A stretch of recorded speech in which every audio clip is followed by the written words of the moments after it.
Hello friends, this is Konika from UK. Today I am again here with a new video. उम्मीद करती हूँ आप सब लोग बहुत अच्छे होंगे। तो आज का वीडियो का जो टॉपिक रहने वाला है, टॉपिक मीन्स जो आज के वीडियो में हम डिस्कस करने वाले हैं वो रिसेशन जो यूके में लास्ट ईयर 2021 से आ रहा था और अभी यूके पूरा रिसेशन में आ चुका है। वो सारा आज हम डिस्कस करेंगे कि रिसेशन होता क्या है, या रिसेशन में यूके आना सही रहेगा, यूके गवर्नमेंट क्या स्टेप्स ले रही है रिसेशन को रिमूव करने के लिए। तो ये जो मेन पॉइंट्स है जिसके लिए इंटरनेशनल स्टूडेंट्स या डिपेंडेंट्स या फिर जो वर्क वीज़ा पे यूके में आ रहे हैं उनको यहाँ पे आना सही रहेगा या नहीं रहेगा, वो सारा आज हम इस वीडियो में डिस्कस करेंगे। तो वीडियो पे बने रहिए। वीडियो अगर आपको अच्छी लगे तो वीडियो को लाइक करिए, और मैं सब लोगों का थैंक यू कहना चाहती हूँ जिन्होंने मेरे चैनल को सब्सक्राइब करा है वीडियोज़ को लाइक करने के लिए। So let's come to the point, what is recession. Recession वो होता है, एक वो टाइम पीरियड होता है जिस टाइम पीरियड में जो इकोनॉमिक ट्रेड या फिर जो भी ट्रेड रहता है वो कम हो जाता है। वो टाइम ड्यूरेशन को, वो पीरियड को हम रिसेशन कहते हैं। रिसेशन आता क्यों है? रिसेशन इसलिए आता है जब बहुत सारी चीज़ों के प्राइस, लाइक जो ग्रोसरी होती है, जो अपने हाउस होल्ड गुड्स होती हैं, जो हमारे डेली आइटम्स होती हैं, चाहे वो खाने की हो, क्लोथिंग की हो, फूड हो, वो सब चीज़ें जब महंगी होने स्टार्ट हो जाती है और जो हमारी इनकम रहती है वो वहीं पे स्टिक रहती है। मीन्स इनकम कम है बट जो एक्सपेंडिचर है वो ज़्यादा हो रहा है, जो डेली यूज़ आइटम्स के जो प्राइजेस है वो राइज हो रहे हैं। तो देन इन्फ्लेशन, वो टाइम पीरियड को हम इन्फ्लेशन कहते हैं। जब इन्फ्लेशन आना स्टार्ट हो जाता है तो रिसेशन आना ऑटोमेटिकली स्टार्ट। नाउ अब हम बात करेंगे कि यूके जो है वो रिसेशन में एंटर क्यों हो रहा है। इसके बहुत सारे रीजंस हैं। जो फर्स्ट रीज़न है वो है ब्रेक्सिट। ब्रेक्सिट होने के कारण क्या हुआ है कि बहुत सारे जो कंट्रीज़ के जो लोग यहाँ पे यूके में थे, यूरोपियन कंट्रीज़ के लोग थे, वो यहाँ यूके को छोड़ के अपनी अपनी कंट्री में बैक हो गए। इसकी वजह से क्या हुआ कि यहाँ पे काम करने के लिए बंदे नहीं, अनएम्प्लॉयमेंट हो गया बहुत ज़्यादा। वर्कर्स नहीं है काम करने के लिए। वर्कर्स नहीं है तो वर्कर्स नहीं होंगे तो प्रोडक्शन नहीं होगी, काम नहीं होगा। काम नहीं होगा तो जो जितना प्रोडक्शन पहले से हो रखा है उसके प्राइसेस ऑटोमेटिकली इंक्रीज होंगे। तो this is the main reason, Brexit is the main reason जिसकी वजह से यहाँ पे अभी रिसेशन की तरफ यूके मूव हो रहा है। सेकेंड पॉइंट ये है कि जो वर्क वीज़ा में हम ये कर सकते हैं कि जो यूके वर्क वीज़ा तो दे रही है बट उसके लिए बहुत सारे क्राइटेरियाज उन्होंने बना के रखे हैं। लाइक आइल्स इतना होना चाहिए, वर्कर्स के पास जो इतना एक्सपीरियंस होना चाहिए। क्या रहता है, हम एशियंस के पास बेसिकली क्या रहता है कि हमारे पास टैलेंट रहता है, हमारे पास एक्सपीरियंस रहता है, बट वो पेपर वर्क पे नहीं होता है। बट यूके गवर्नमेंट क्या मांगती है कि पेपर वर्क पे ही वो सब चीज़ें पब्लिश होनी चाहिए। तो दैट इज़ ऑल्सो कहीं ना कहीं मुझे ये लगता है कि ये भी एक रीज़न है, क्योंकि वर्कर्स नहीं आ पा रहे हैं। दैट्स वाई यहाँ पे प्रोडक्शन नहीं हो रही है काम की, ऑटोमेटिकली यहाँ पे अनएम्प्लॉयमेंट ज़्यादा इंक्रीज़ हो रहा है। तो जिसकी वजह से यूके रिसेशन की तरफ मूव हो रहा है। उसके बाद जो मेन पॉइंट आता है कि जो यहाँ का वर्किंग स्टाइल है, वर्किंग कल्चर है, वो हम लोगों की कंट्री से या बाकी अदर कंट्री से वो दैट इज़ वेरी डिफरेंट। तो कहीं ना कहीं जब हम यहाँ पे आते हैं तो वो चीज़ भी यहाँ पे इम्पेक्ट करती है, हमें इम्पेक्ट करती है एडजस्ट होने में, वर्क इन्वायरमेंट में इन्वॉल्व होने में, या फिर जो भी हम यहाँ पे रहते हैं कल्चर अडेप्ट करने में, कहीं ना कहीं भी वो भी एक चैलेंज आता है। नाउ ये जो है ये मेन बेसिक पॉइंट्स है जिसकी वजह से यूके जो है वो रिसेशन की तरफ मूव हो रहा है। वर्कर्स नहीं है, अनएम्प्लॉयमेंट है, ब्रेक्सिट की वजह से यहाँ पे रिसेशन आ रहा है।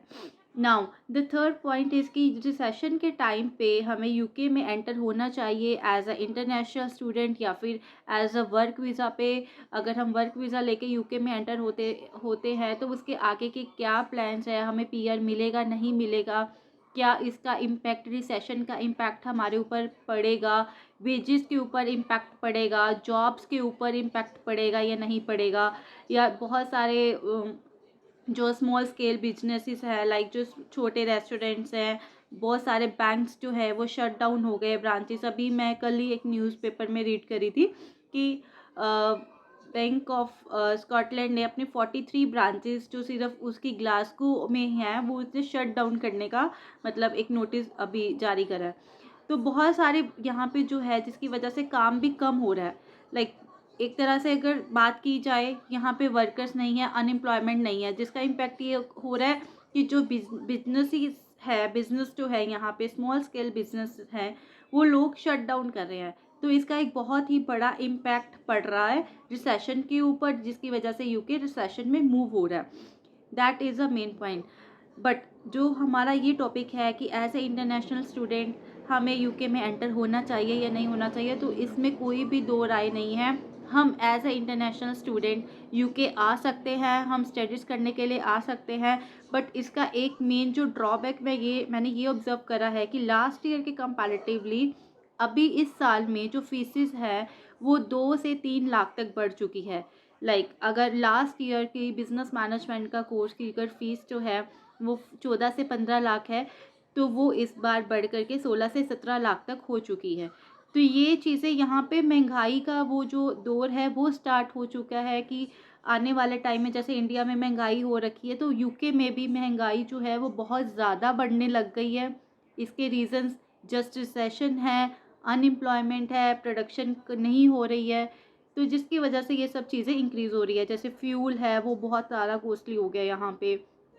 सेकंड मैं बात करूँ एनर्जी बिल्स, जो हमारे यहाँ पे इलेक्ट्रिसिटी बिल्स आते हैं वो सारे बहुत ज़्यादा कॉस्टली हो चुके हैं। 40% इंक्रीज़ हो चुका है यहाँ पे इलेक्ट्रिसिटी बिल्स, ये सारे बिल्स जो है वो सारा बहुत ज़्यादा महंगा हो चुका है। ग्रोसरी तो डे बाय डे ऑलरेडी जो रेट है वो डबल ट्रिपल तक हो चुके हैं।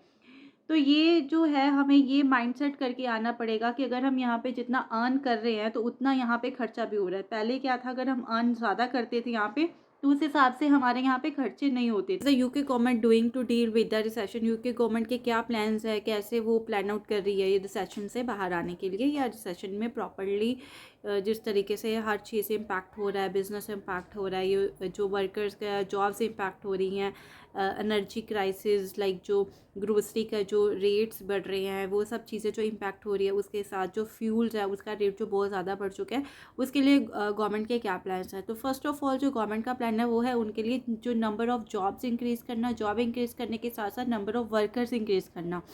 तो ये दो जो मेन अभी उनके ऊपर जो ये फोकस कर रहे हैं। एंड द सेकंड उन्होंने क्या प्लान आउट करा है कि जो भी टैक्स पे करते हैं यूके में उनको जो वो बेनिफिट्स दे रहे हैं, जो क्लेम कुछ टैक्स रिडक्शन बेनिफिट्स ऐसे इन्होंने कुछ निकाले जिनको कि 624 पाउंड्स मंथली पे हो रहा है।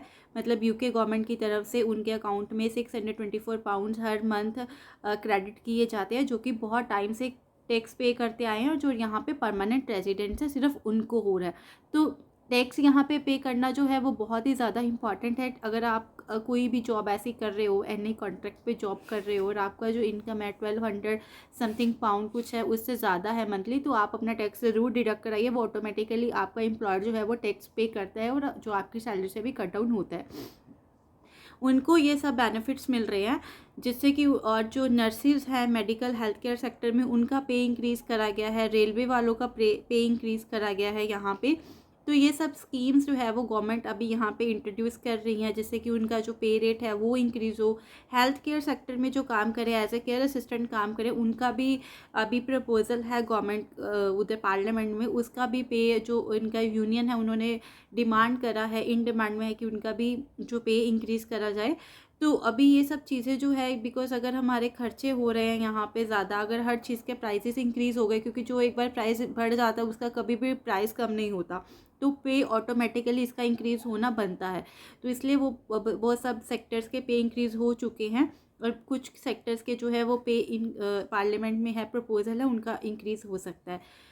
तो यहाँ पे वर्क वीज़ा इशू किए जा रहे हैं। अभी एक प्रपोज़ल ये भी रखा गया है पार्लियामेंट में कि जो वर्क वीज़ा के लिए आइल्स का जो एक रिक्वायरमेंट रहता है, आइल्स की जो एलिजिबिलिटी रहती है उसको कट डाउन किया जाए, कि आइल्स की रिक्वायरमेंट को ख़त्म कर देने का भी एक प्रपोज़ल पार्लियामेंट में है वर्क वीज़ा के लिए। जिससे क्या होगा कि बहुत सारी पब्लिक जो रहती है, जो जिनके पास टैलेंट रहता है, एक्सपीरियंस रहता है और वो यूके आना चाहते हैं, जस्ट बिकॉज ऑफ आइल्स वो नहीं आ पाते हैं। तो इससे क्या है कि ये अगर प्रपोज़ल पास हो जाता है तो यूके में वर्क वीज़ा के लिए भी जो है आइल्स नहीं लगेगा और हम यूके में मूव हो सकते हैं इजीली। तो ये सारे प्रपोजल्स जो है ये सारे गवर्नमेंट प्लान आउट कर रही है यहाँ पे एम्प्लॉयमेंट के लिए, कि हम यहाँ पे एम्प्लॉयमेंट ज़्यादा से ज़्यादा लोग आकर यहाँ पे काम कर सके। ये सारे गवर्नमेंट के प्लान्स हैं। आई होप ये सब चीज़ें वर्कआउट कर जाए। और ये वीडियो बनाने का जो मेरा मकसद आज का यही था कि ये जो रिसेशन यूके में चल रहा है उसका क्या इम्पैक्ट है, क्या गवर्नमेंट के क्या प्लान्स है, क्या क्या चीज़ें हैम्पर हो रही है। तो मैं आपको यही सजेस्ट करना चाहती हूँ एज़ पर माय डिसीजन कि अगर आप यूके आने का प्लान कर रहे हैं तो आप यूके आइए। एज अ इंटरनेशनल स्टूडेंट अगर आप यूके आ रहे हैं तो आप भी प्रिपेयर होकर के यूके आइए, because life is not easy in UK. मैं आपको डरा नहीं रही हूँ, आपको पूरा प्रिपेयर होकर ही यूके आना पड़ेगा। इसके यूके में रिसेशन के टाइम पे आना सही रहेगा या नहीं रहेगा, तो मैं तो यही सजेस्ट करूँगी अगर आपने पहले से ही प्लान करके रखा है एज अ इंटरनेशनल स्टूडेंट या वर्कर वीज़ा पे आने के लिए, तो वो आप यूके में मूव होइए, उसमें कोई भी दो राय नहीं है। आप यूके में एंटर हो सकते हैं। रिसेशन है वो थोड़े टाइम के लिए रहता है, और जो इकोनॉमी को ग्रो अप करने के लिए जो गवर्नमेंट है वो उसके लिए प्लान आउट कर रही है उसको कैसे रिसेशन से हम बाहर आ सकते हैं। बट अगर आप यूके में मूव हो रहे हो तो आपके पास जितनी भी सेविंग है आप थोड़ी सेविंग अपने साथ लेकर के आइए, बिकॉज यहाँ पे अकोमोडेशन के प्राइसेस, ग्रोसरी के प्राइसेस, फ्यूल एंड जो एनर्जी क्राइसिस अभी यूके में हो रहा है वो सब जो है अभी इंक्रीज़ हो चुका है यहाँ पे। सो फ्रेंड्स, मिलते हैं हम नेक्स्ट वीडियो में, तब तक के लिए बाय बाय, टेक केयर।